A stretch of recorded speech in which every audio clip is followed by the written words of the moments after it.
Puis le gars, il est encore dans le cours, qu'est-ce qu'il fait là?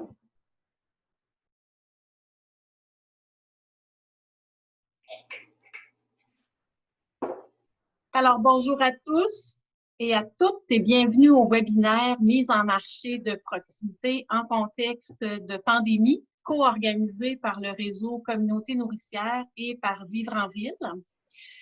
Alors, s'approvisionner localement est plus que jamais d'actualité. Les mesures sanitaires à respecter en temps de pandémie pose toutefois de grands défis pour la mise en marché de proximité.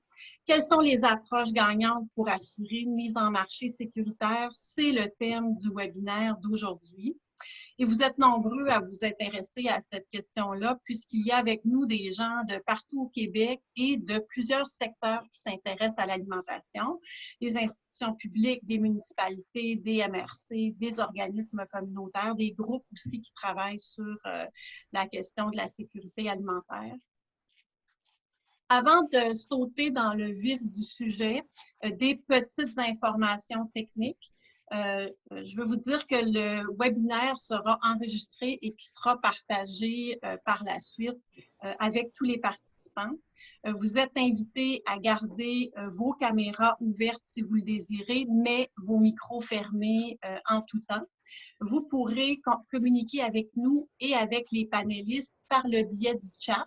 Nous allons vous inviter à déjà poser vos questions dans le chat et Marina, la co-animatrice, va pouvoir relayer ces questions-là par la suite. Allô?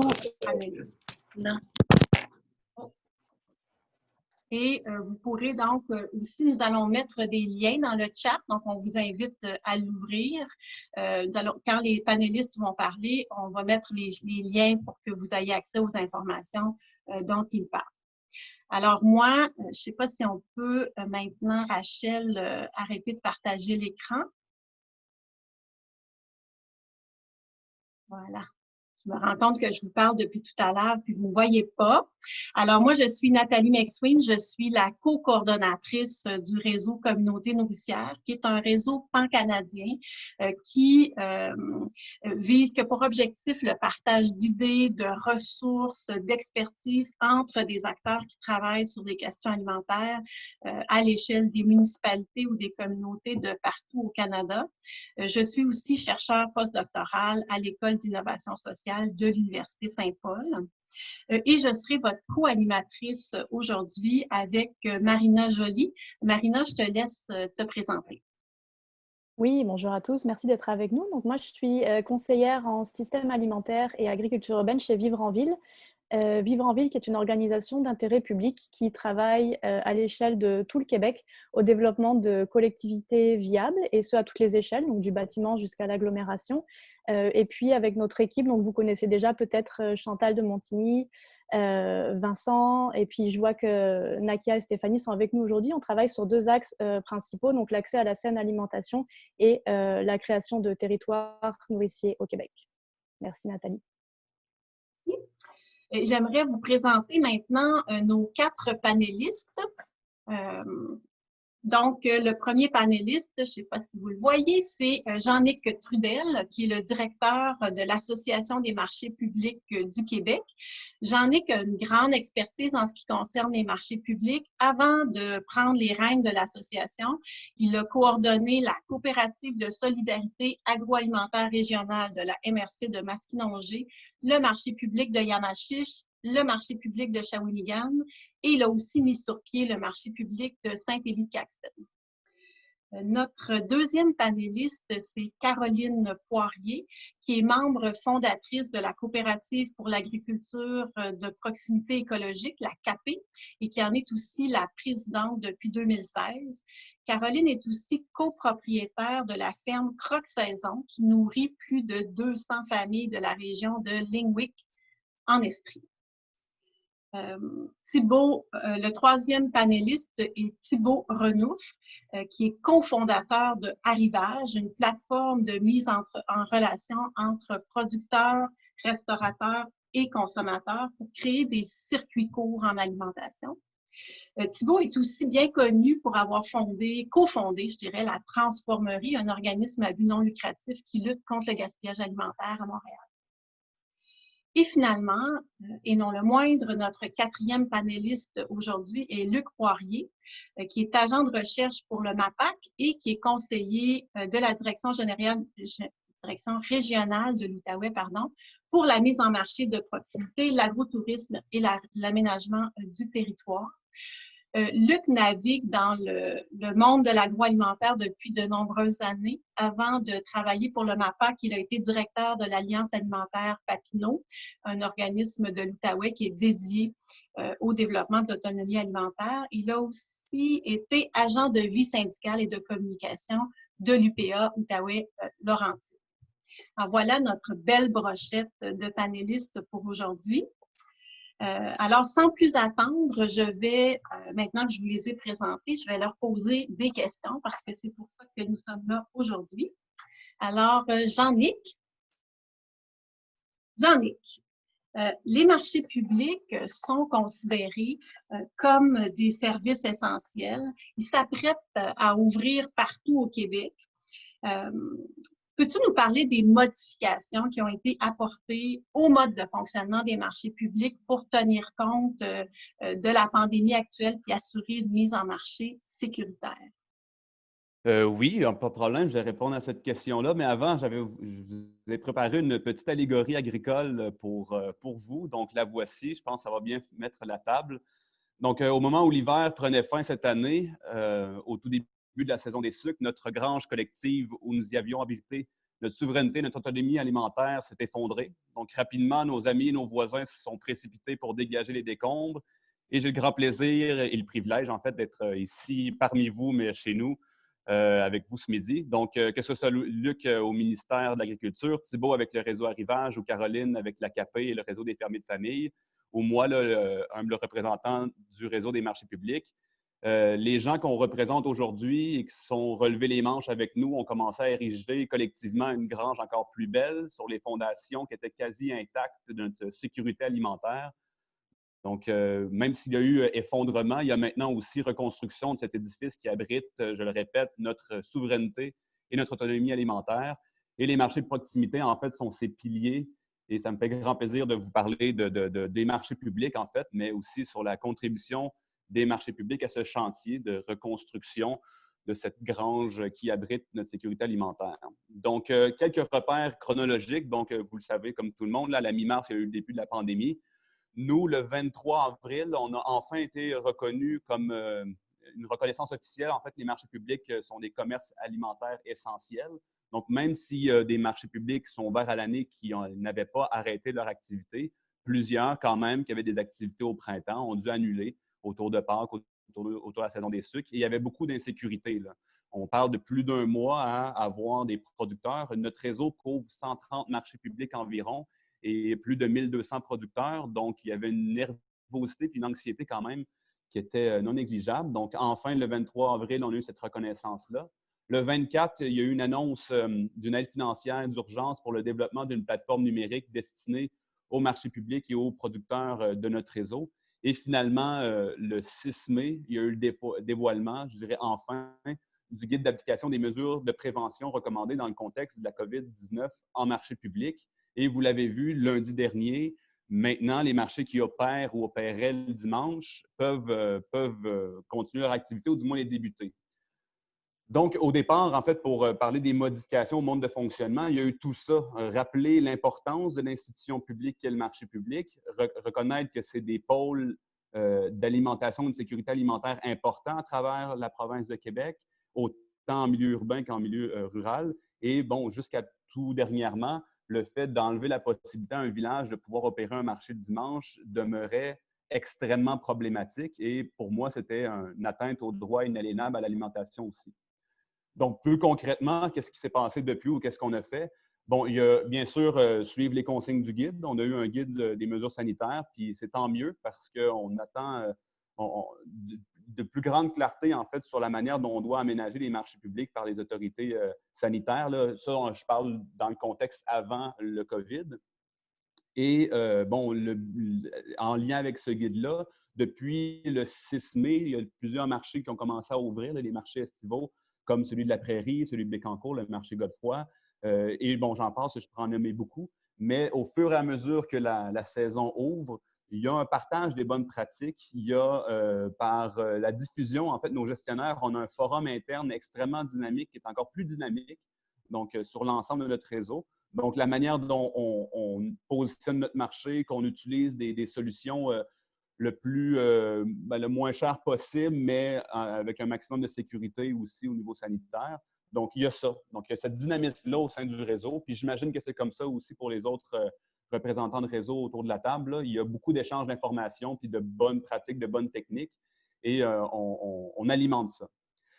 Aussi, bon, c'est un peu passé peut-être plus tranquille, mais on a dévoilé une trousse des producteurs sur le site de l'association qui partagent, encore une fois, les bonnes pratiques de commercialisation et de marketing en marché public.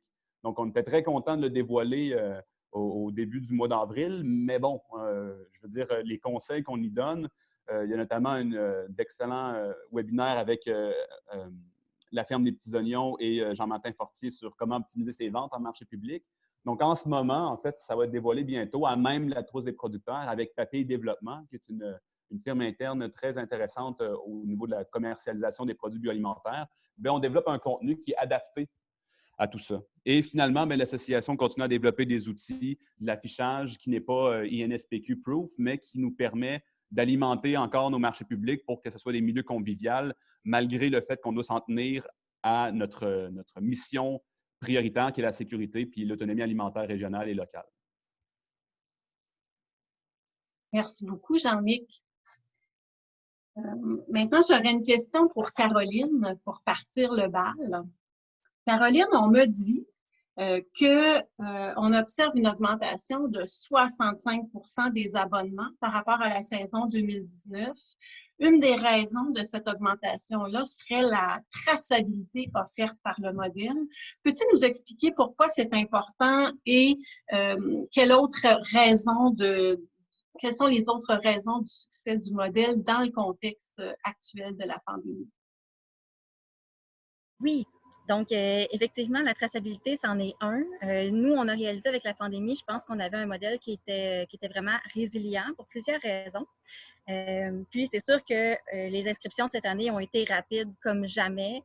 Beaucoup de nouveaux abonnés, donc des gens qui ont vraiment décidé de saisir l'occasion, des gens que la pandémie a ramenés à leurs besoins de base, hein, se nourrir, s'alimenter sainement, puis ont décidé de faire le pas cette année pour expérimenter avec le réseau des fermiers de famille et une ferme de la région.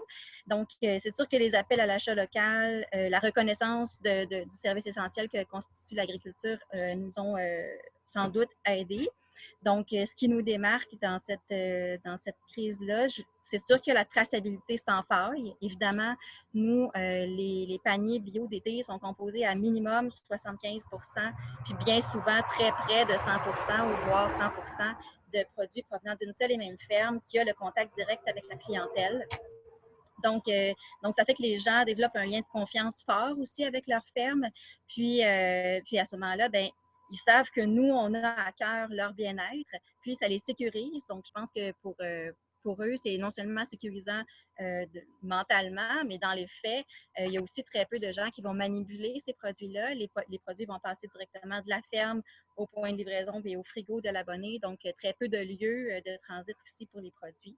Donc, je pense que ça augmente le niveau de confiance des consommateurs, consommatrices dans ce contexte-ci.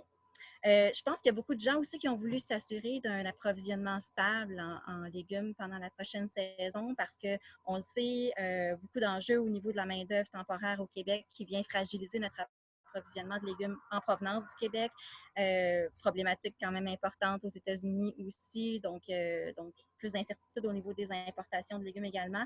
Donc, en s'abonnant avec une ferme, ben, les gens ils sont certains d'avoir accès à une part de légumes frais, bio, locaux pour toute la saison. Donc c'est vraiment une relation de confiance qui s'établit.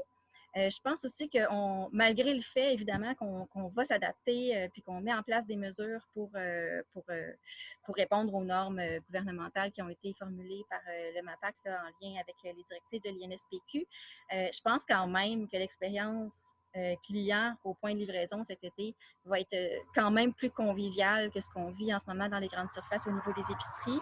Donc ça aussi, les gens sont comme un peu plus ou moins sous le choc de magasiner comme on le fait maintenant, puis de le faire dans un contexte plus restreint, où il y a moins de gens qui circulent, où on est à l'extérieur. Je pense que ça aussi, ça peut être quelque chose qui a plu aux gens dans l'idée de s'abonner à un panier bio cette année. Puis, je pense que nous, on démontre notre résilience cette année parce qu'on démontre que la demande est là, que nous, dans le fond, on peut s'engager à y répondre, puis que très peu de fermes dans le réseau reposent vraiment sur de la main-d'œuvre étrangère temporaire. Il y a quand même des fermes qui embauchent des travailleurs étrangers temporaires, puis certains les ont reçus, certains les attendent encore, mais on a l'avantage d'avoir été découvert par beaucoup de gens dans ce contexte-ci qui sont peut-être sans emploi, comme une profession à laquelle ils n'avaient jamais pensé, puis qui se met à faire beaucoup de sens pour eux. Donc, je pense que l'agriculture biologique à échelle humaine attire beaucoup de candidates en ce moment. Moi, je suis sur une ferme qui est relativement isolée. Là. Nous, on est entre Sherbrooke et Lac-Mégantic et je reçois encore maintenant plusieurs candidatures par semaine de gens qui cherchent un emploi, voire même de gens qui seraient prêts à venir passer la saison bénévolement sur la ferme. Donc on a réussi dans le réseau à combler très bien, je pense, nos besoins de main-d'œuvre malgré les incertitudes. Donc encore là, on voit que c'est quelque chose qui est vraiment résilient comme modèle. Ensuite, nous-mêmes, on se doit d'avoir confiance en notre modèle, les fermiers, fermières de famille. Quand le contexte de pandémie s'est révélé, puis que le confinement est arrivé, il y a des fermes qui se sont mises à se demander, coudonc, devrais-tu faire de la vente en ligne, de la livraison à domicile? Mais je pense en fait que notre modèle, dans sa forme actuelle, est tout adapté. Puis, c'est sûr qu'on va prendre des mesures d'adaptation qui s'imposent. Certaines fermes vont allonger les plages horaires de distribution, vont assigner des périodes aux gens pour éviter les heures de pointe puis les attroupements, vont utiliser plus d'espace aussi pour être capable de permettre la distanciation. Mais je pense que nous, quand même, on a dans l'idée, puis on a à cœur de maintenir l'efficacité de notre modèle qui passe vraiment par le fait qu'on peut distribuer un assez grand nombre de paniers en un laps de temps assez court. Donc ça va rester quand même quelque chose qu'on va continuer à réfléchir les adaptations de livraison dans ce sens-là. Excellent. Merci, Caroline. Maintenant, j'aurais une question pour Thibault. Thibault, la crise actuelle a demandé aux organismes beaucoup d'adaptation. Est-ce que tu peux nous parler de la façon dont Arrivage a modifié ses pratiques pour donner accès de façon sécuritaire aux consommateurs à des aliments locaux aux consommateurs? Voilà. Un beau lapsus, Arrimage. Bizarrement, il est très fréquent. Oui, alors nous, pour remettre un peu de contexte, à la base, ce qu'on fait, c'est qu'on met en relation les agriculteurs et les artisans avec les professionnels. Donc, on est sur du B2B.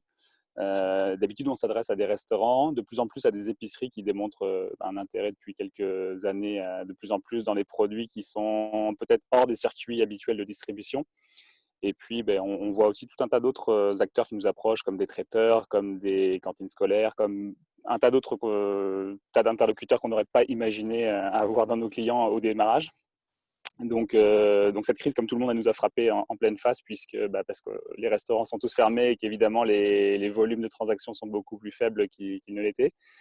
Donc à ce moment-là, nous, on s'est posé la question de qu'est-ce qu'on pouvait faire. Et puis comme tout le monde, un peu, on a réfléchi, on a voulu créer des bottins, des choses pour venir proposer les produits de nos producteurs qui se retrouvaient du jour au lendemain avec peu de débouchés. On a peut-être eu la chance dans cette aventure-là que ça s'est passé quand même avant le début de saison, donc c'était relativement peu dommageable. Mais quand on voit la propension que ça peut prendre et quand on sent ce qui va arriver éventuellement pour l'été, on se dit que peut-être qu'on peut contribuer d'une façon à aider ces producteurs et puis à trouver une solution. Donc de toute façon, nous, on est une jeune entreprise, donc quelque part, on avait cet avantage d'être assez réactif, agile, comme on dit, dans le secteur où on se trouve. Donc, on s'est mis à plancher un peu sur le sujet, sachant que, encore une fois, notre métier, c'est du B2B et on ne va pas s'en détourner. On va rester concentré sur notre solution qui est une nouvelle plateforme qui s'en vient pour les prochains mois. Et donc, notre équipe technique, qui sont 3 développeurs, continue à plancher sur le sujet. Mais nous, aux opérations, qui sommes en contact au quotidien avec les restaurants, on a voulu leur proposer de s'allier pour mettre en place une solution. Donc, on a imaginé le club. par rapport au fait qu'on avait le nom de domaine.club et puis un beau petit clin d'œil à Costco pour leur inspirer du changement. Mais donc le club, en fait, c'est comment utiliser les restaurants qui sont encore ouverts pour des services à emporter ou des livraisons à venir proposer des produits des agriculteurs à partir desquels ils se fournissent eux-mêmes et même, pourquoi pas, d'autres agriculteurs ou artisans.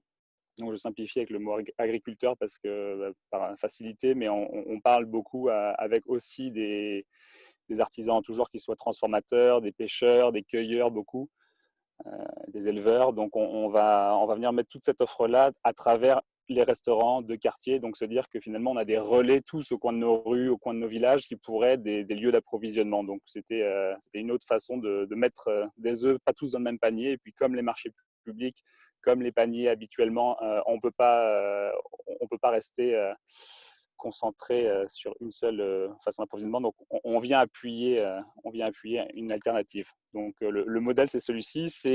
On utilise les agriculteurs comme source. Excusez-moi, on me fait des signes sur le côté, mais donc on utilise les agriculteurs à travers des boîtes. On a standardisé une offre à travers des boîtes qui sont des boîtes de producteurs uniques. Donc un producteur vient proposer sa boîte à prix fixe. On y associe plusieurs producteurs et on affiche ça dans des restaurants qui sont un peu partout à Montréal pour l'instant et puis qui vont bientôt se multiplier hors de Montréal. La solution est assez simple. Finalement, l'utilisateur parcourt la carte qui est sur le site et puis peut voir les restaurants à proximité et cliquer sur acheter pour des produits qui vont être livrés dans les prochains jours.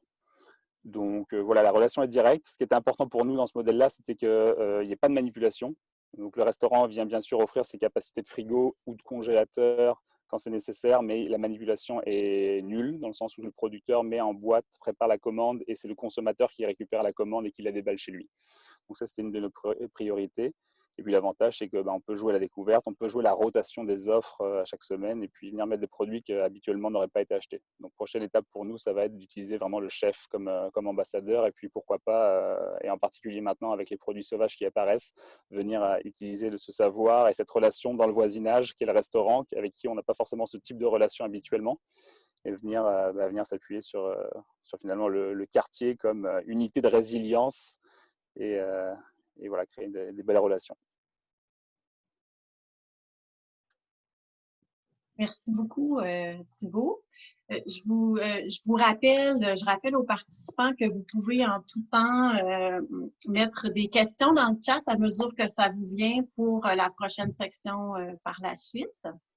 Alors, notre quatrième et dernier panéliste, Luc Poirier, j'ai une question pour toi. Le MAPAC a dû mettre les bouchées doubles dans les dernières semaines. Est-ce que tu pourrais nous parler des protocoles sanitaires et des autres outils et ressources qui ont été développés par le MAPAC pour aider les agriculteurs à faire face à la mise en marché en contexte de pandémie? Alors, bonjour tout le monde. Merci pour l'invitation. Puis je salue mes collègues et tous les gens qui sont présents. Excellente initiative là, de Vivre en ville et réseau communauté nourricière. D'abord, il faut comprendre qu'au ministère de l'Agriculture, ça fait quand même plusieurs années qu'il y a des conseillers régionaux en mise en marché de proximité et agrotourisme là, qui œuvrent au sein du ministère pour se poser les bonnes questions pour développer et consolider le secteur de la mise en marché de proximité. On a aussi comme objectif là, d'améliorer la rentabilité et la compétitivité des entreprises dans un contexte de mise en marché de proximité aussi. Et pour ce faire, on a mis en place là, depuis plusieurs années une table sectorielle qui regroupe tous ces conseillers-là. Et on soulève les enjeux ensemble. Puis quand la crise sanitaire de la pandémie a démarré, on s'est mis à faire davantage de rencontres et on s'est posé des bonnes questions en lien avec toutes les entreprises qui nous ont souligné de nombreux enjeux là, à travers les régions au Québec.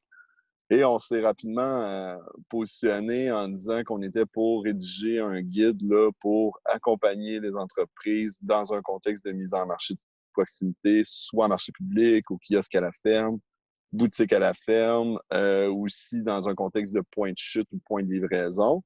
Et on a travaillé fort pour mettre en place là, ces guides-là pour que ça soit facilitant pour les entreprises agricoles là, de bien comprendre qu'est-ce qu'ils peuvent faire pour s'assurer que le contexte là, de mise en marché de proximité va respecter les mesures sanitaires là, prévues par la santé publique. Naturellement, dans le fond, ces guides-là sont disponibles, sont en ligne. Tous les conseillers régionaux sont quand même aussi disponibles pour aider les producteurs s'ils ont des questionnements ou ils ont des problématiques. C'est certain que ça reste néanmoins des recommandations. On compte beaucoup sur le jugement puis le gros bon sens là, des entreprises qui vont voir qu'est-ce qui est le mieux pour eux puis qu'est-ce qui est le possible de faire aussi. Naturellement, c'est certain que les consommateurs sont de plus en plus habitués là, aux nouvelles façons de faire là, avec les contextes qu'on a vécus dans les marchés d'alimentation en épicerie, disons. Fait que c'est certain que c'est un peu quelque chose qui vient s'appliquer aux différents modes de mise en marché de proximité. Mais c'est sûr que ça va être un certain défi là, pour les entreprises. On est conscient de tout ça, là, les conseillers, on s'en parle. On a des cas là, qui, à chaque semaine, nous appellent puis on essaie de voir c'est quoi qui est le mieux pour eux. Naturellement, on n'est pas là pour jouer à la police non plus. Là. On est vraiment là pour jouer un rôle d'accompagnement dans tout ça, puis d'aider là, à la réflexion là, des entreprises dans tout ça. C'est certain que je pense qu'un client qui sent confiance avec une entreprise parce que l'entreprise a mis des mesures en place pour s'assurer de sa sécurité, son hygiène, sa santé, bref, c'est sûr que ça améliore la relation client, puis ça améliore la relation expérientielle aussi pour le client. Fait que c'est quelque chose qui est très bien.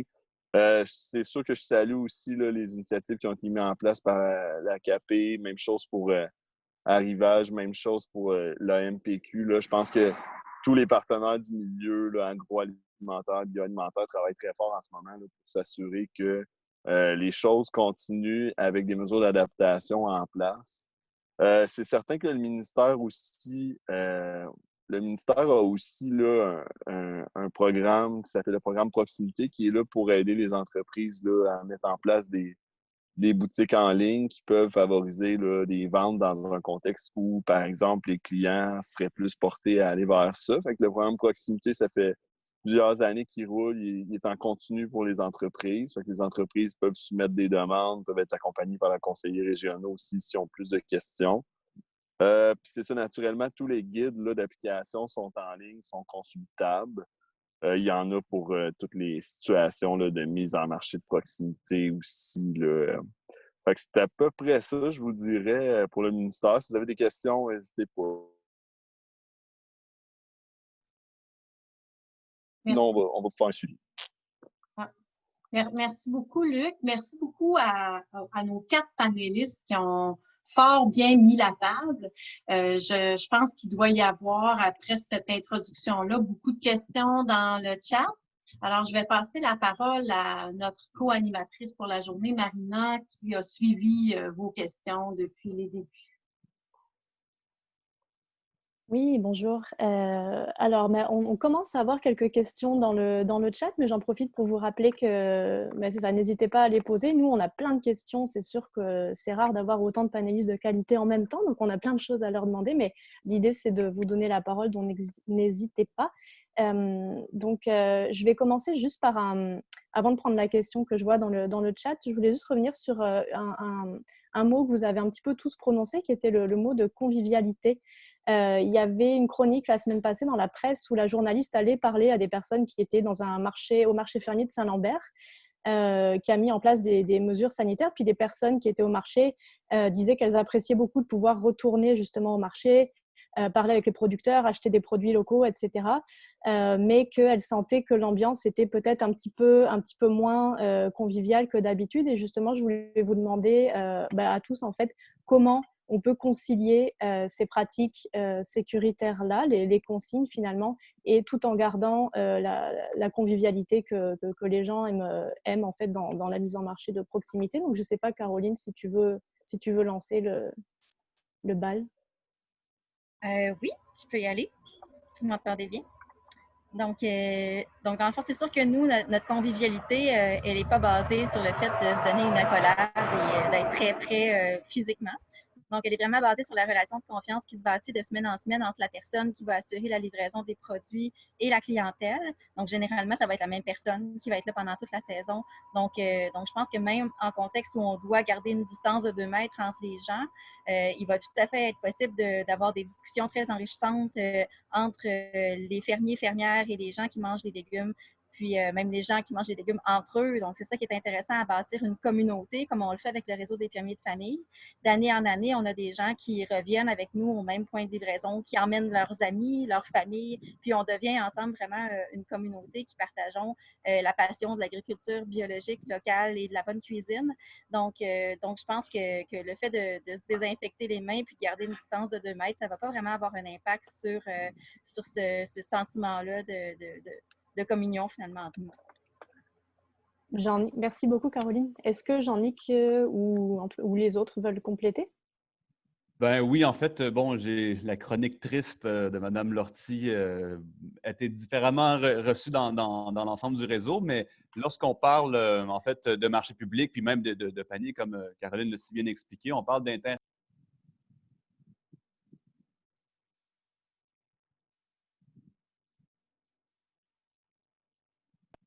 Pardon, est-ce que ça a coupé? OK, d'accord. Bon, je vais reprendre. Donc, on parle d'inter-influence puis interconnaissance souvent en marché public ou dans les autres marchés de proximité. C'est le producteur et le client s'inter-influencent en fait sur les habitudes alimentaires à partager ou c'est des nouveaux aliments à consommer. Et on parle aussi d'interconnaissance. Donc, on n'a pas besoin de labels ou d'écussons de tout genre pour faire en sorte que les clients ont confiance vers la manière dont le producteur travaille ou l'entreprise bioalimentaire derrière. Donc, la convivialité, en fait, ça se développe depuis plusieurs années. Donc, oui, effectivement, on a un guide, on a une mesure sanitaire, puis bon, je ne sais pas si tout le monde est au courant, mais on est en contexte de pandémie mondiale. Ça fait 2 mois qu'on travaille pour faire le maximum avec les moyens qu'on a.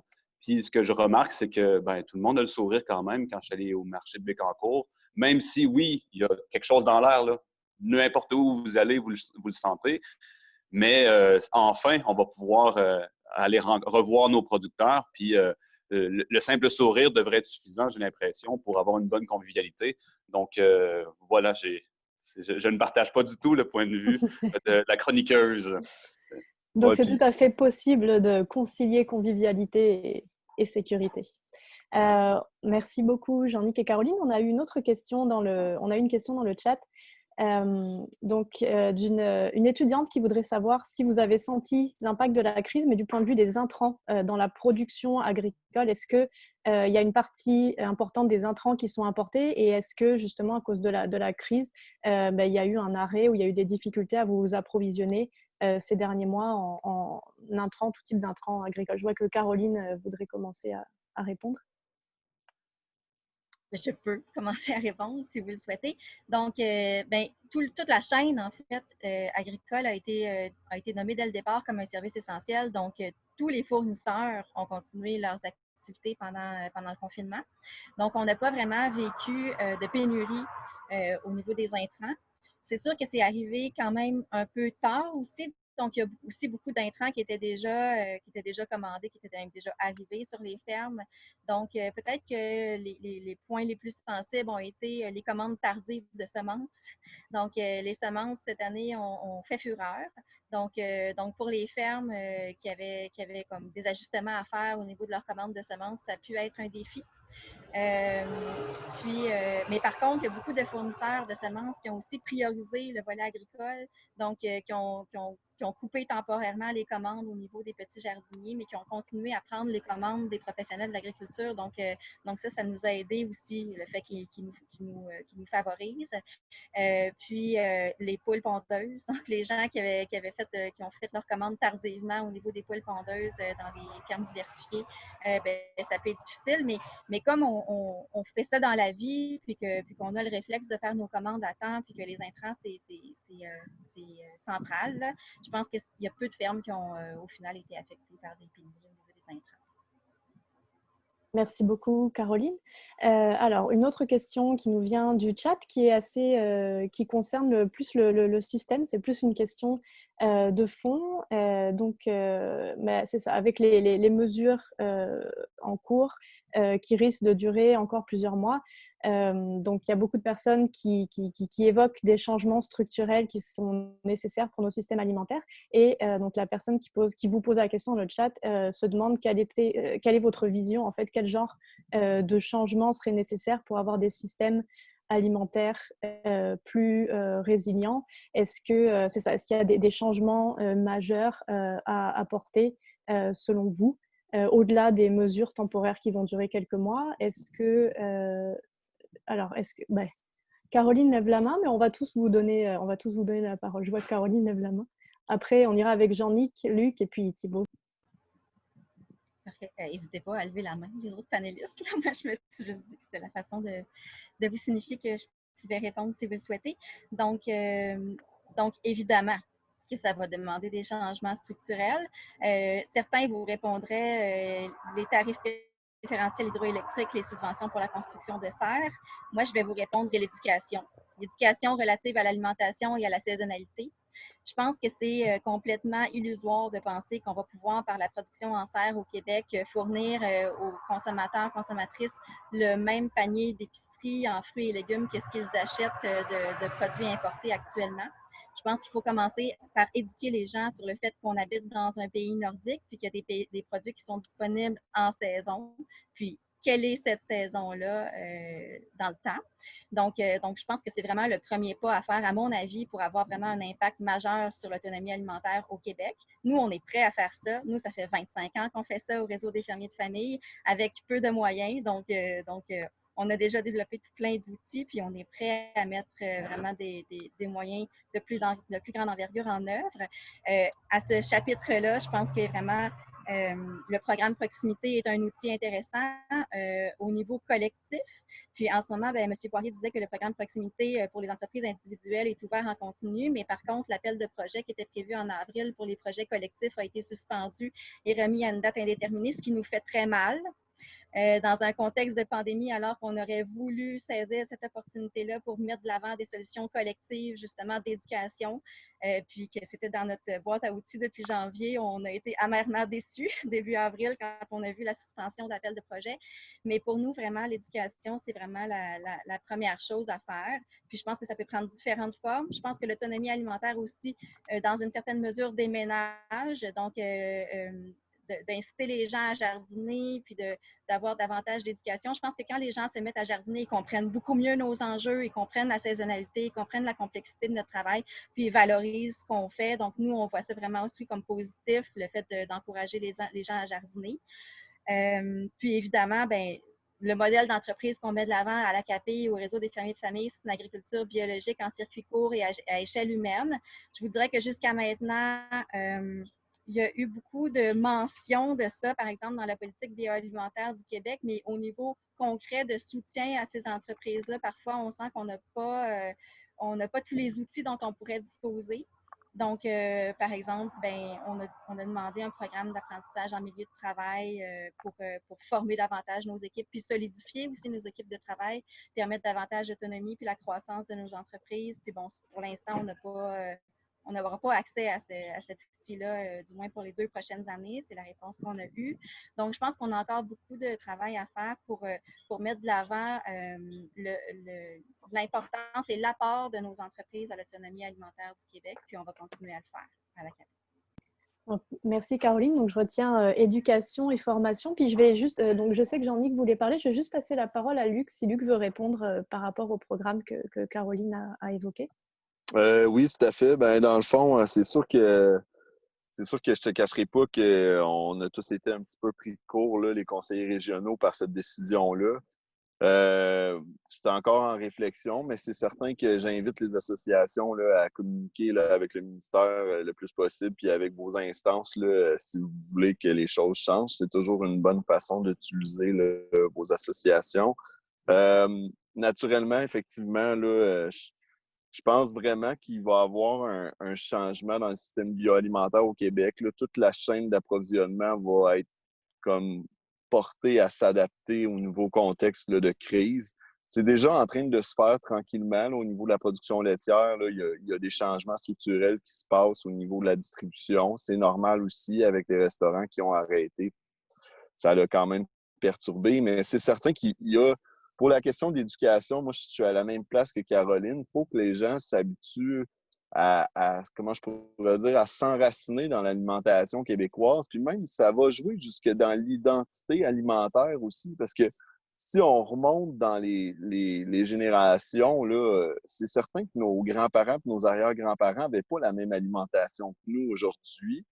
Il y avait une alimentation beaucoup plus grounded, si vous me permettez le mot, sur qu'est-ce qui était produit localement, puis même très localement, là, c'est-à-dire des fois sur le rang, sur la montée, dans le voisinage, puis il y avait des laiteries à peu près partout au Québec dans ces années-là, dans toutes les localités, il y avait des petites laiteries, on avait des fromages locaux, on avait du lait, on avait de la crème, on avait beaucoup de produits qui étaient beaucoup plus locaux. Fait que je pense que le système bioalimentaire va se réajuster.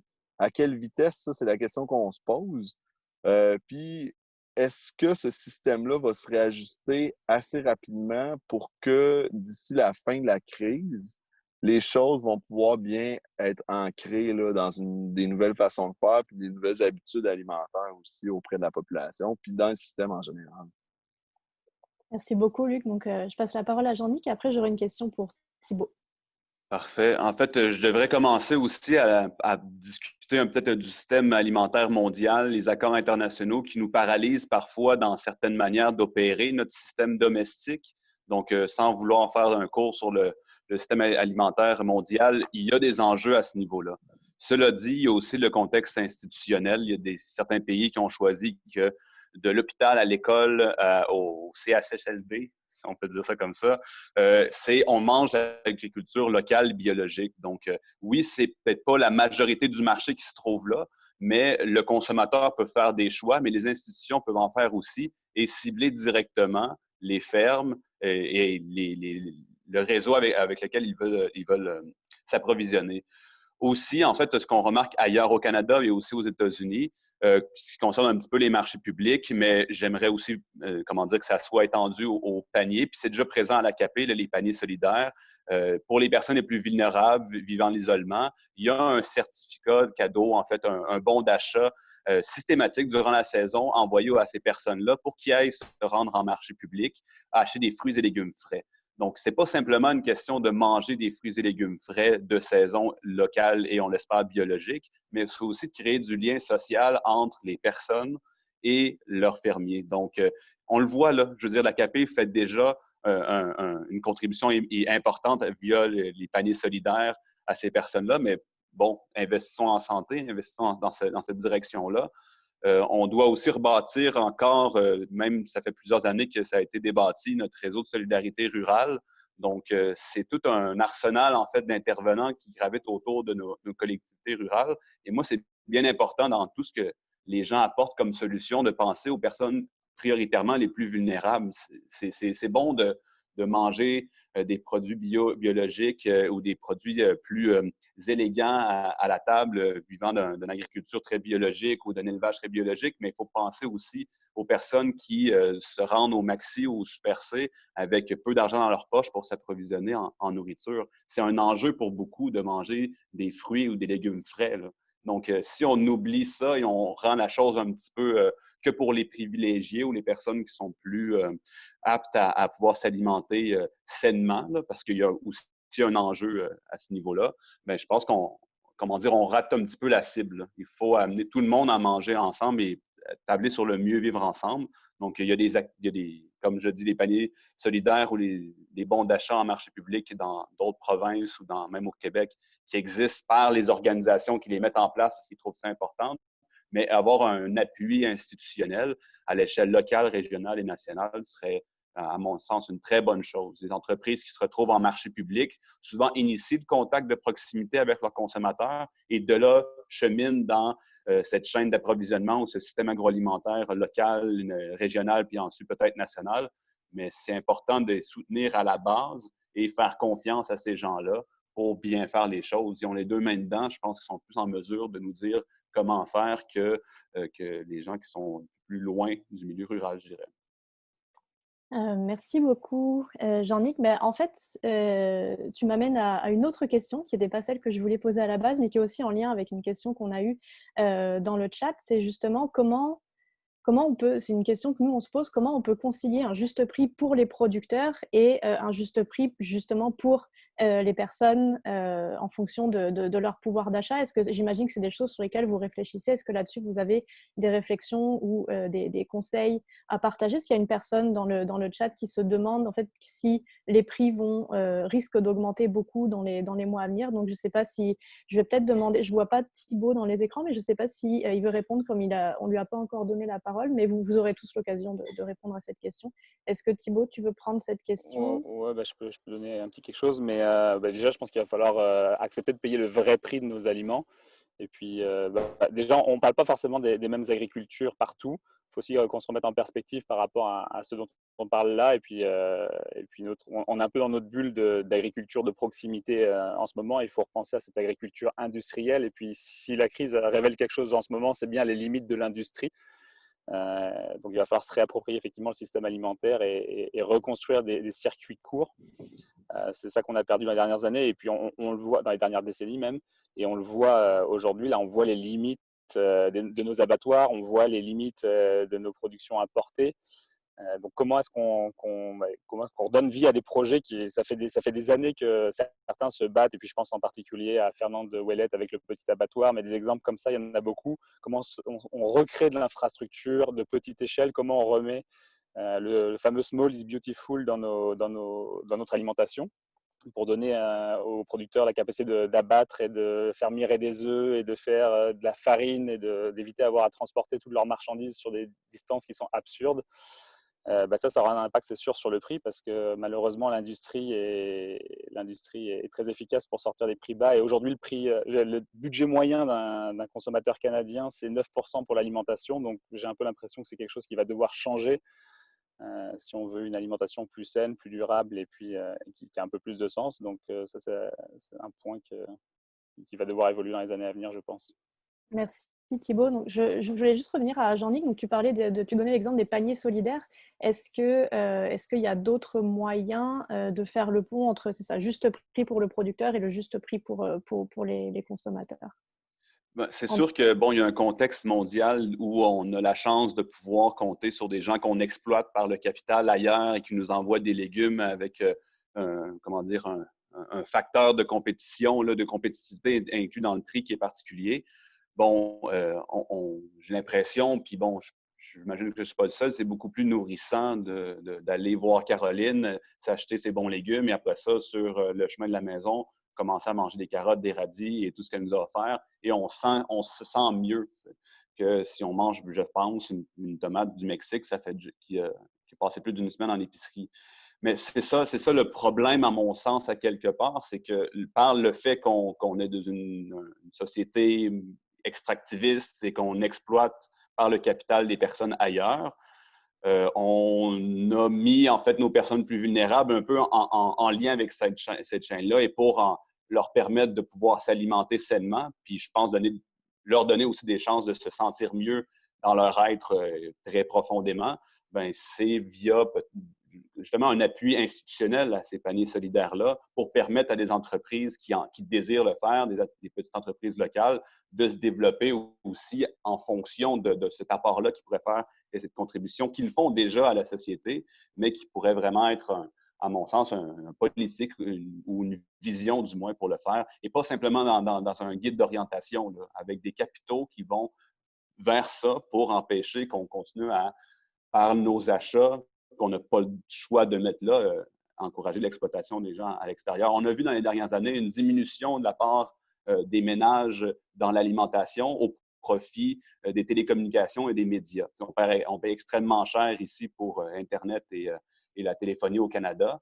Puis on a vu une transposition. Je ne sais pas si c'est directement relié, mais reste que les ménages doivent faire des choix de vie. L'alimentation, je pense qu'elle commence à être de plus en plus importante à cause de la crise, mais il faut aussi alimenter, il faut permettre aux gens qui ne détiennent pas le capital de pouvoir faire ces choix-là et d'encourager les entreprises qui sont, à mon sens, les premiers de front pour assurer la sécurité alimentaire des gens et notre autonomie alimentaire et ultimement, j'espère, notre souveraineté alimentaire à un plus fort pourcentage. Donc, je ne veux pas dire on lance l'argent au problème puis ça va se régler, mais il y a déjà des gens qui ont des bonnes initiatives et à l'échelle locale, à petite échelle, collectivement, à travers notre réseau de 130 marchés, de 1200 producteurs. Caroline, tu pourras me rappeler le nombre de fermiers de famille et l'ampleur de votre réseau. C'est immense et on a là sur le terrain les gens qui sont prêts à relever ces défis-là et ils n'attendent que le programme proximité, mais aussi peut-être d'autres programmes pour contribuer davantage année après année à cette mission de vie-là qui se sont données aussi. Merci Jean-Nic. Est-ce que Caroline ou Luc voulaient compléter sur cette question? Oui, ok. Luc, vas-y, puis après Caroline.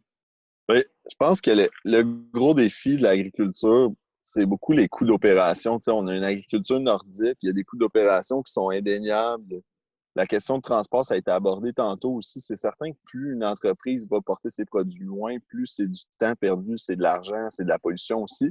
Fait que, tu sais, il y a plusieurs années, j'avais fait un mémoire de maîtrise sur l'agriculture durable, puis je m'étais questionné à partir de l'expérience des agriculteurs puis de leur philosophie sur qu'est-ce qui pouvait faire en sorte que notre agriculture serait plus durable au Québec. Puis l'élément central qui était ressorti, c'était vraiment la proximité. Fait que la proximité avec l'environnement, la proximité entre les producteurs, il y a de l'entraide, il y a du partage, il y a de l'échange de services, la proximité avec le consommateur. Fait que tout ce qui est facteur de proximité dans un système agricole, c'est toujours gagnant, tant au point de vue social, environnemental qu'économique.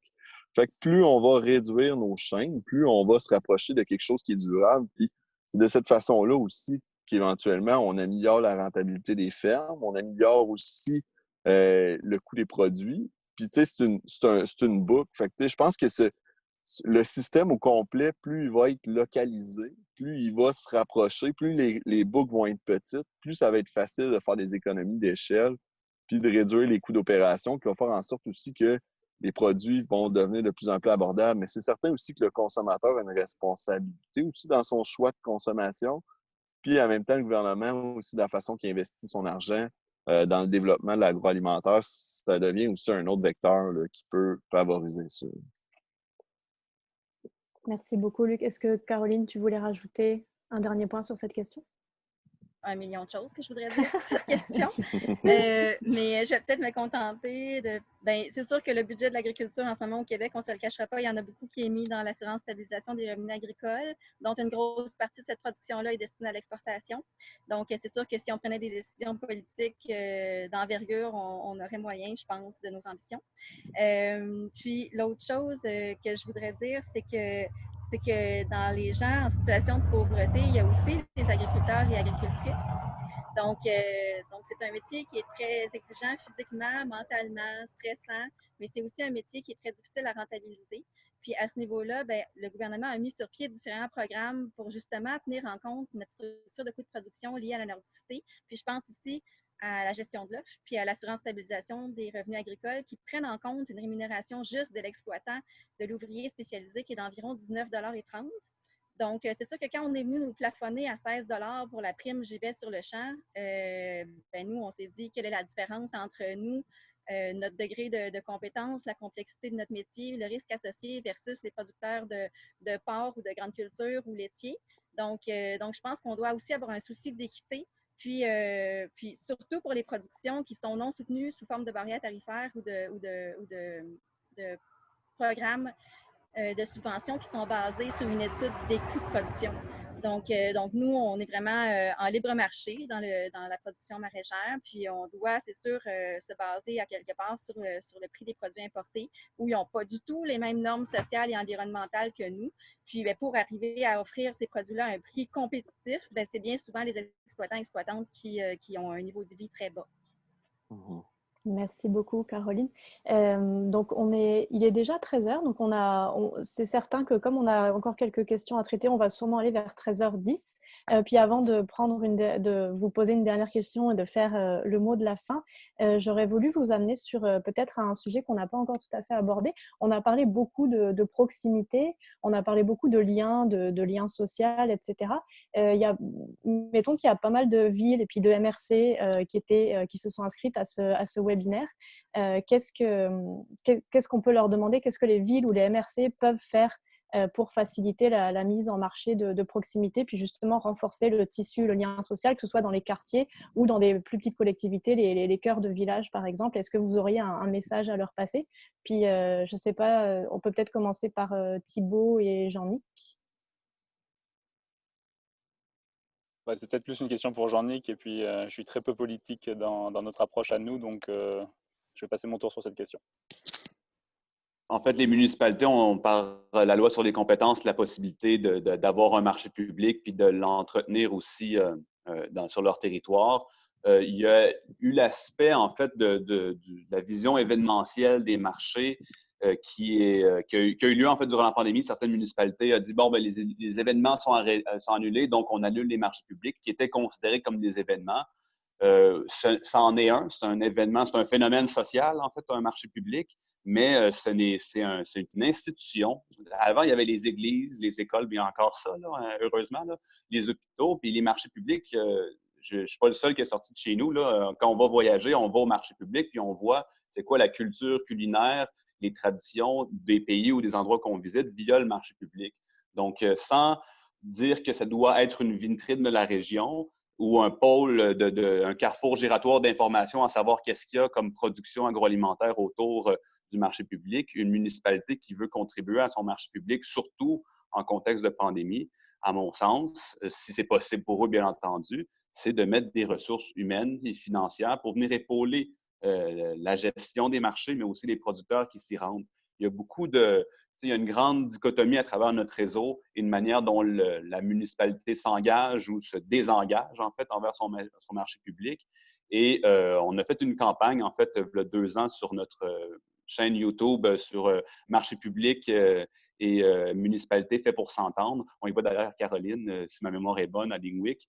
Et ben, il y avait plein de trucs, en fait, de conseillers municipaux, de maires, de travailleurs au monde municipal qui partageaient les petits éléments qu'ils mettaient en place pour aider, en fait, la collectivité à se nourrir localement et à créer cette ambiance agréable-là de se réunir sur une place publique pour s'alimenter, qui est un besoin de base. Donc, avant de le voir comme un événement, d'ailleurs, souvent, les événements culturels ont beaucoup plus de financement que ce type d'événement alimentaire qui est fortement culturel à mon sens. Donc, bon, il y a un transfert de capitaux, évidemment, mais aussi un regard bienveillant sur savoir comment je peux bien me nourrir ma population et avoir un bon dynamisme. Parce que c'est aussi un choix pour les gens qui migrent en région d'être à proximité de fermes maraîchage bio-intensif ou être à proximité d'un marché public parce qu'ils savent que la collectivité s'est prise en main, notamment sur l'alimentation. Et de là, à mon sens, je parle pour mon réseau évidemment, découle beaucoup de bonnes retombées, de belles retombées pour la collectivité. Donc, c'est multifacteur la manière qu'on peut soutenir le marché ou l'agriculture de proximité, mais assurément, comme créature du gouvernement provincial, les municipalités ont, à mon sens, le gros bout du bâton pour pouvoir faire plein de choses et aller même plus loin. Et on le constate sur l'ensemble de notre réseau. Merci beaucoup, Jean-Nic. Mais je vais vous poser la question de la fin. Pour faire le dernier tour de table, on a voulu vous poser une question qui soit plus positive. On se demandait, en fait, dans les changements que vous avez observés, les changements conjoncturels que vous avez observés ces 2-3 derniers mois à cause du contexte de pandémie, est-ce que, selon vous, il y en a certains qui sont positifs et que vous aimeriez voir rester et être pérennisés? Est-ce que Caroline lève la main? Bien, c'est sûr qu'au réseau des fermiers de famille, on a vécu pas que le positif, mais on a vécu beaucoup du positif lié à cette crise-là. Donc, c'est sûr qu'on souhaite que l'engouement des gens pour l'agriculture bio locale demeure. Puis, c'est vraiment, pour nous, c'est vraiment un message fort, je pense, que la population envoie en ce moment au gouvernement. Donc on espère qu'il y aura aussi oreille attentive pour que de l'autre côté, on puisse contribuer au déploiement puis à la croissance de ce réseau-là. On sait qu'il y a beaucoup de la formation, par exemple, en maraîchage, en gestion et technologie d'entreprises agricoles, en maraîchage biodiversifié à Victoriaville, est pleine de monde. Donc, c'est des gens qui vont vouloir démarrer des entreprises dans les prochaines années. Elles vont avoir besoin d'un réseau de clients, mais aussi d'un réseau. Puis je pense que le réseau des fermiers de famille et l'ACAP joue beaucoup ce rôle-là. Je partage beaucoup l'opinion de M. Poirier qui disait tout à l'heure que plus on est localisé, plus on forme une communauté aussi des fermes entre nous, qu'on arrive à se partager des bonnes pratiques, à se partager des équipements, des frais de transport. Je pense que ça contribue vraiment beaucoup à l'augmentation de la rentabilité de nos entreprises. Donc, je pense qu'il faut soutenir ces réseaux-là qui permettent aux fermes de voir le jour et de croître. Merci beaucoup, Caroline. Donc, on continue le tour de table final sur les changements conjoncturels qui mériteraient d'être pérennisés. Est-ce que quelqu'un veut se lancer? Luc veut se lancer. Allez. Ben oui, c'est ça, dans le fond, au niveau du changement structurel, je pense que, tu sais, la crise a permis de mettre en lumière l'importance de l'agriculture québécoise et de son apport au niveau de l'alimentation des Québécois. Je pense que ça, il faut continuer ça. C'est tellement important d'avoir une reconnaissance pour l'agriculture puis de donner une visibilité à toutes les entreprises agricoles qui font un travail de fou. Là. C'est tellement demandant, l'agriculture. Je pense que les gens ne réalisent pas des fois. Là. Je pense que cet été, ça va peut-être permettre ça aussi aux gens de la ville qui décident d'aller travailler sur les fermes, de constater à quel point c'est un travail qui est demandant, qui demande une certaine dévotion là, pour arriver à tout livrer ça. Puis, je pense aussi que encourager l'achat local, je pense que c'est quelque chose qu'on a toujours un petit peu fait en sourdine au Québec. Je trouve que la crise, ça a vraiment permis de remettre ça en premier plan, comme quoi l'économie circulaire, l'économie locale, c'est tellement quelque chose qui est important au niveau de la soutenabilité là, de nos sociétés. Puis aussi, je dirais, tu sais, que pour revenir un peu à la question tantôt, ce que les municipalités peuvent faire, les municipalités peuvent faire un taux de taxation différencié là, pour la zone agricole. Ça, c'est quelque chose que les municipalités n'utilisent pas assez. Il y a la possibilité aussi de faire des plans de développement de la zone agricole en support avec le ministère de l'Agriculture pour les MRC pour appuyer le développement de l'agriculture. Toutes les réglementations en lien avec l'affichage, là, ça, parfois, pour les fermes, c'est vraiment pas évident de dealer avec les municipalités. Ça, les municipalités peuvent alléger ça, peuvent rendre ça plus convivial pour les fermes. Puis, il y a des municipalités aussi qui ont carrément des comités de revitalisation de leur zone agricole. Il y a l'ARTAR,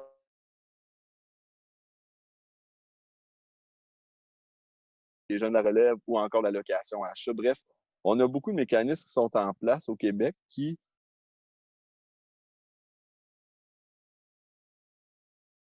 On perd des... Est-ce que tu nous entends, Luc? On perd des... On a perdu ta dernière phrase. Si tu veux bien la répéter, ça... OK. C'est ça, je pense qu'on a beaucoup, comme disait Caroline, là, Je pense que les internets ne veulent pas qu'on entende la dernière phrase de Luc. Ça devait être un grand secret. Mais en tout cas, si... Je vais vous la texter. C'est bon, tu peux nous la texter dans le chat. Mais si je résume ce qui a été dit à date, donc soutien aux agriculteurs, aux producteurs locaux, soutien à l'achat local, puis la réglementation aussi au niveau des MRC et des municipalités. Je voyais que Thibaut avait levé la main aussi juste un quart de seconde après Luc. Donc Thibaut, si tu veux y aller. Ouais, bah, moi, ma conclusion dans tout ça, c'est qu'il y a des agriculteurs, des producteurs qui crient dans le vide depuis des années pour essayer de se faire entendre, pour essayer de faire comprendre la valeur de ce qu'ils font et qui passent souvent inaperçus. D'ailleurs, comme beaucoup de travailleurs de l'industrie agroalimentaire, qui sont souvent peu considérés au salaire minimum, immigrés et tout ça.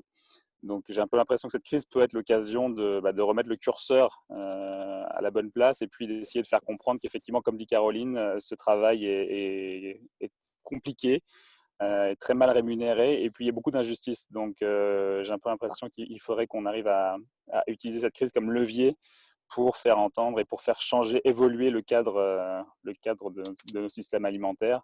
Et puis incluant tout ce qui est exportation, qui sont parfois du non-sens. Là. Des fois, on importe des choses qu'on exporte et on se retrouve avec des restaurants, par exemple, pour parler de notre cas, qui reçoivent des carottes d'Israël.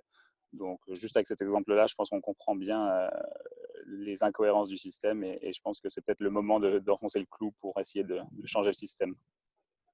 Merci Thibaut. Puis on va passer la parole à Jean-Nic pour le mot de la fin du mot de la fin. Est-ce que tu veux terminer avec une allégorie ou une métaphore? Non, c'est bon, j'ai donné ce que je pouvais là-dessus. En fait, si j'ai le mot de la fin, je remercie vraiment tout le monde qui était avec moi à cette table. Ça fait vraiment plaisir de vous voir, les amis. Je sais qu'on se connaît aussi au-delà de notre milieu professionnel. Mais si je peux me permettre, nous, en fait, on voit un grand dynamisme de la part des gestionnaires. Tu sais, notre association est tout petite, là. Je veux dire, si on atteint tous nos objectifs sur convention, on passe du 5 chiffres au premier 6 chiffres imaginables comme budget annuel pour faire notre travail. Donc, on a 130 marchés publics dans notre réseau, 1200 producteurs. Je suis essoufflé, en fait, après 2 mois, mais avec tout ce qu'on fait. Mais bon, on peut aller chercher ici et là quelques aides. Donc, pour l'instant, on a une chargée de projet de plus. C'est génial. Mais bon, on va en faire plus. Je veux dire, moi, j'ai étudié en développement rural intégré. Puis au moment où j'ai eu mon diplôme, ben, soudainement, la ruralité, c'était plus important. Et on en voit encore, à mon sens, beaucoup d'impact. Donc, il faut rebâtir par la base. Et la base, à mon sens, c'est notre réseau des fermiers de famille, c'est nos collectivités rurales et urbaines, mais par quartier, plus que par grande enveloppe, j'ai l'impression. Et ben, si je peux me permettre, nous, on crée un dynamisme aussi avec différents projets où on part du national là, et on descend vers le régional pour aller vers le local. Et ces 2 pôles-là s'alimentent. Il y a moins d'1 an, il y a eu une table de développement sur les marchés de proximité qui a été créée. C'est hyper riche comme échange d'informations. On a souvent soif d'en faire plus et d'avoir les moyens d'en faire plus parce que rapidement, on se fait des pas sur la palette, on commence à discuter de projets. Et j'ai très hâte, en fait, déjà, pas la fin de la saison parce que je vais la savourer tout au long de la saison, mais à la fin de la saison pour m'asseoir avec Caroline puis lui jaser, prendre un temps plus tranquille avec Luc et avec Thibault pour dire, bon, mais maintenant, on a fait la structure de la grange, mais ça va être quoi le revêtement de tôle dessus? Quelle couleur qu'on va choisir? Qu'est-ce qu'on va faire comme aménagement à l'intérieur pour qu'on y soit bien et que ça soit solide et structurellement intéressant pour développer l'avenir autour de ça. Donc, je prends mon allégorie à la fin. C'était Donc, magnifique. voilà. Ah, ben, merci. Merci. Merci beaucoup. L'envolée lyrique.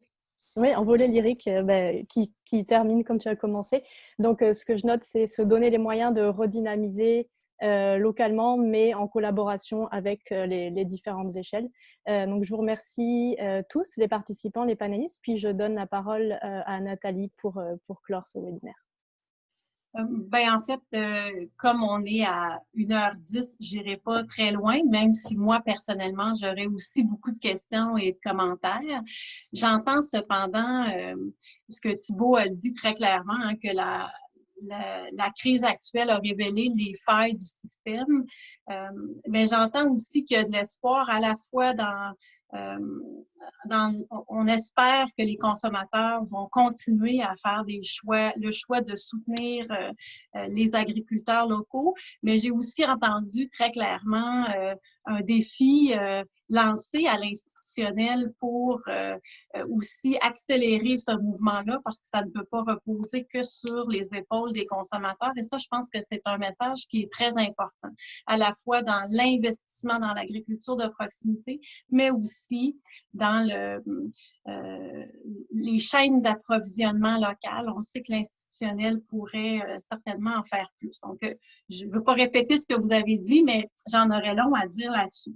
Je vais clore la rencontre en disant d'abord un grand merci aux panélistes Jean-Nic Trudel, Caroline Poirier, Thibault Renouf et Luc Poirier. Merci aussi à tous les participants pour vos questions. On sait qu'on n'aura pas répondu en 1 heure à toutes vos questions. On espère qu'on aura fait un petit bout avec vous. On vous invite à nous mettre dans le chat d'autres questions que vous pourriez avoir ou votre intérêt à participer à d'autres webinaires. Et puis, j'aimerais aussi remercier notre co-animatrice Marina d'avoir si bien pu prendre les questions au vol. Et je me permets aussi de remercier nos 2 travailleuses de l'ombre, Erika et Rachel, pour le soutien technique. Merci à tout le monde et bonne saison. Merci beaucoup. Merci. À bientôt. Au revoir.